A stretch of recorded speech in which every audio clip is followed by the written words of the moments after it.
If you're like me, your Apple TV just got frozen and it's being unresponsive. It may partially load, but once you look at your interface, there's nothing you can do. Your remote doesn't work, and you've tried unplugging it a few times and plugging it back in, and it doesn't reset it or anything. You can't access the unit's restore feature.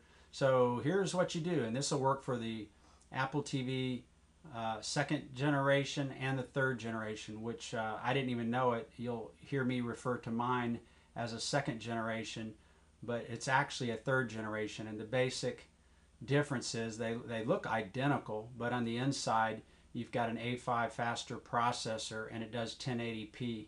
So if there's any other differences, that's definitely the major one. So it's pretty much the same. But if yours is frozen, it's unresponsive, you're going to want to go to your computer, unhook it, unplug the power cable, the HDMI cable, and then go get a micro USB cable. I was actually able for $14.95 to purchase an adapter which went from the mini USB port and instantly converted it to a micro USB port. Micro is a little smaller and it doesn't have as much of a wedge shape. It's more of a round, small oval shape in spite of this picture. So make sure you purchase a micro USB port. I understand there's other devices which have that, so you may already have the cable laying around. I don't think I did, and certainly didn't want to look for it. So I went to Radio Shack and bought the adapter for $14.95. You can get the full cable for $19.95, but I just got the adapter. So first you're going to have to unplug it from your television and go to your computer. You want to plug in, before you power it up, the micro USB port cable. Plug that in, then plug the power in while it's connected to your computer. Now what happened is don't have your iTunes open. It automatically opens it for you. They say that if you have your iTunes open, it may not detect it. Whether it does or not, I don't know. I didn't try it that way. I went ahead and followed the instructions. And I'm going to put links to all the instructions and some additional support and phone numbers for Apple. If you're in the first 90 days, you do get phone support. If you wish. It's basically for setting it up. They don't talk about restoration, but who knows, maybe they'll do that as well if you're still within the 90 days. Okay, next, after I power it up, I'm going to show you my screen as I go through, and it comes to a place where it has automatically detected some drivers need to be installed. I'm using Windows, so I don't know what the differences are if you use a Mac. But the demonstration from here forward is using Windows. And let's see what else. Again, they tell you don't open your iTunes. By the time you power it up, when it's connected to your computer, if you already have iTunes on your computer and you're logged into your account, it will open up and show it as one of the devices, and it will ask you, do you want to restore it? And you click yes. Okay, that's it. The rest of the video just kind of goes through the process, and I hope this helps. I hate buying a new device that stops working or freezes up at the 30-day mark, but this one did. Apple warranties this for 30 days, and yet you get phone support for up to 90 days. So keep your receipt, keep your box, and hope the rest of this video helps. I want to emphasize the difference between a mini USB and a micro. You're going to need the micro in order to do this. And I had several mini cables, USB cables, but I didn't have the micro, but they're very similar in size. The micro is slightly smaller and it's a little more oval. You're going to need the micro, whether you buy an adapter or whether you buy the actual cable to go from the normal size USB to the micro, because the Apple TV second and third generations can only be restored through the micro. So anyway, I just wanted to point out that difference. I didn't want you to go to the store and get the wrong thing. Okay, these are the instructions that come from the PDF file, which I'm going to give you the links to, but if you just want to read it here on the video and not go to the links, you can just follow along here. If everything you've tried at the point of your television, the interface is not working, everything's frozen, and you've unplugged it and replugged it in and tried to reset it and it doesn't, and it's still frozen, you might be able to restore. So come down here to this point. The first thing you're going to need to do is disconnect the power and HDMI cables from your Apple TV and take it to your computer. Connect one end of the micro USB cable, sold separately unfortunately, to the back of the Apple TV and the other end to your computer. Then connect the power cord. And I had iTunes already on my computer, and it was logged into my iTunes account. It detected it automatically as soon as I powered up, and then a light started flashing, that little tiny white light on the front of my Apple TV 3rd generation little cube, and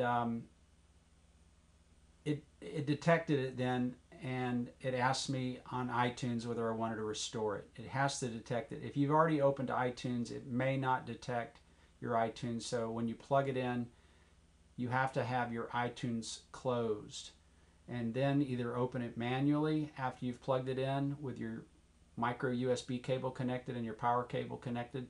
But the way I did it, it automatically opened it up as soon as I plugged it in. Within 30 to 60 seconds, it opened my iTunes. It detected it and said, do you want to restore? And in fact, it did work, and it restored it to factory settings. The only thing I had to do left was, go plug it back into the television and, sign into my Netflix account, my YouTube account. And, if you've got the any other accounts you have to sign into, like Hulu, etc., then, I had to do that all over again, because it really goes back to the factory default settings. So those are the 4 steps, and hopefully the rest of this video will just support those 4 steps and show you the process. If you've got an Apple TV 2nd generation, that little cube, actually you can see it here in the video, the one that doesn't have a hard drive, I couldn't believe it. After about a month, mine froze up for no reason. I went to bed and just left it open, and when I get up in the morning to watch it, it's completely unresponsive. I tried probably 15 times unplugging it and resetting it, waiting a minute before I did it, things like that. Nothing would get it to be responsive. It would even pull up the page and show video selections and everything, but when I tried to click on my remote, nothing would move, so I couldn't use that to reset it or anything. So I went to research how to just reset the whole thing. Well, it turns out on the back of it, right under the HDMI cable, there's something called a micro USB hub. And you probably don't have one unless you have a BlackBerry or something like that.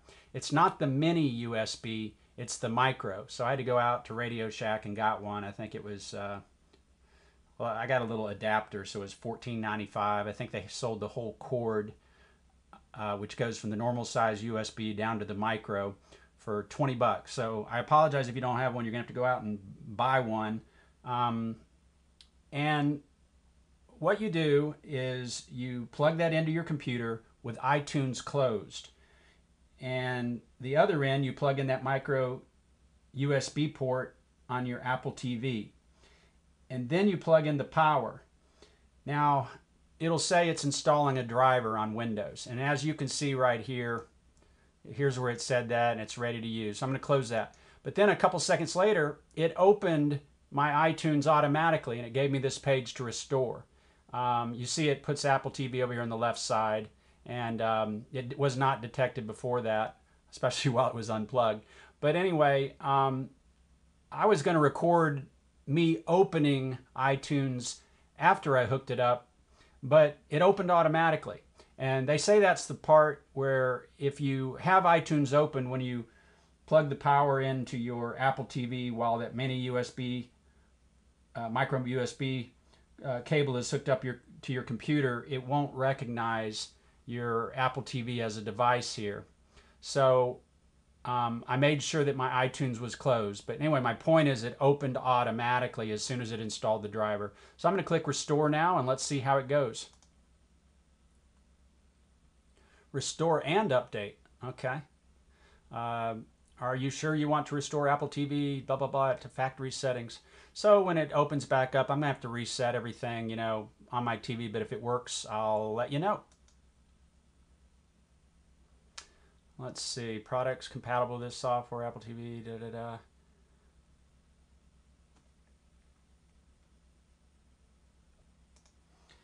Okay, I didn't know, but it opened this window and there's some links. I will put these links in the description on the video for additional support, and then it asks you to click next. Also, you can't see behind it, but I have a PDF file on the Apple TV, and I'll give you a link to that as well. And there it gives you their instructions on how to do what I'm telling you how to do. All right, let's see. Then you got to agree. All right, as you can see, it's starting to update. So I'm going to go ahead and pause the video and let you know how it goes. Okay, it's almost finished downloading. It took 3 minutes. I'm down to the last 18 seconds. It seems to be going pretty smoothly. And let's see what happens when it's finished downloading, because I think once you download it, then I think it has to, you know, somehow be activated within the actual Apple TV. But let's see what happens next, if we get any messages here. Okay, now it's processing the file. It's extracting the software, so it does go through other processes. So just downloading it is one step, and it looks like automatically it goes into the next steps for you. Okay, preparing Apple TV for restore is the latest one. It's even saying down here in the bottom right hand corner that installing a device driver, Apple device USB driver ready to use. Okay, still preparing to restore. Wow, it installed another device, Apple mobile device USB driver. Let's see. So this is the third driver it's installed during this whole process. So all that happened automatically. I didn't have to go searching for drivers or anything like that. It all happened automatically. Okay, preparing Apple TV software for restore, verifying Apple TV restore.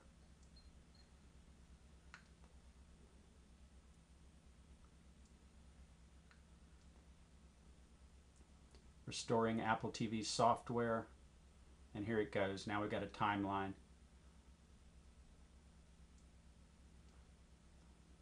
Looks like it's advancing, you know, pretty steadily.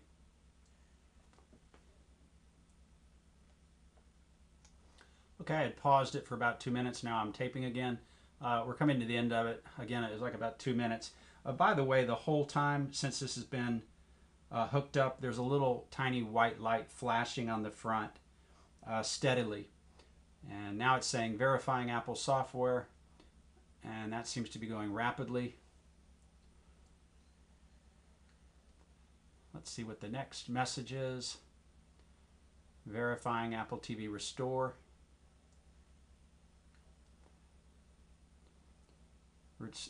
Restoring Apple TV firmware. So you get the latest edition by doing this too. So that's cool. You know, the only pain in the butt is once I hook it up with the TV, I might have to do all the settings again, log into my accounts.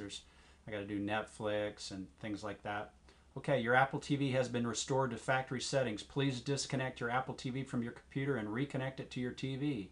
Okay, so I guess at that point, if you want to refer back to your manual or go to the Apple TV PDF file, which I'm going to include a link to, they talk about how to get it set up when you first get it out of the box. And by the way, I would keep your receipt and your box. Even though there's no moving parts in these things, I can't believe how temperamental they are. By the way, here's the PDF file where they give you the instructions. And you can either pause it and read these, or you can click on the link in the description, and I will give you a link to this PDF. And it gives you an index. I went to problem, no problem. Clicked on that and then scrolled down till I got to restoring Apple TV. The first instructions they give you is if your remote is working, and you can go to settings and click restore. But since I couldn't even do anything with the Apple TV plugged in, it just literally froze, and it didn't matter how many times I plugged it and unplugged it.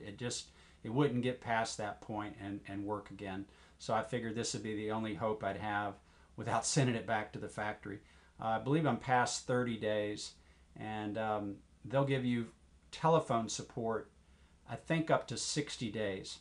It says that phone support is for setup, but I'll bet they'll answer a couple of questions like maybe, talk about this. But anyway, you've only got 60 days of phone support. And how I found that, well, I'll show you how I found it. I actually went to apple.com and went into store, and I came over here to the Apple TV, and somewhere I was reading that they actually talk about complimentary, here it is, complimentary telephone support. 90 days. I said 60. They give you 90 days. So I got probably another, couple months of free phone support for 90 days. And you click on that and it gives you this. And I suppose, let's see. Okay, it says telephone support gives you support for installation, launch, or reinstallation. Okay, not including data recovery. Then down at the bottom they say contact Apple. So anyway, it gives you this page. Oh, and down here it says contact support numbers and things like that. So if you click on them, it actually does give you telephone numbers. So that's pretty cool. So you actually do get actual telephone numbers. Okay, the good news is everything has been restored, and it worked immediately. You had to choose your language, English. You had to choose your time zone. You have to set it up with your YouTube account. You have to set up with your Netflix, that kind of thing. But my remote control works. So anyway, I hope this helps you. I was frustrated because I just purchased it, but you can reset it. Looks like the whole process takes about a half hour. If you have the support of this video, I hope it helps go a little quicker.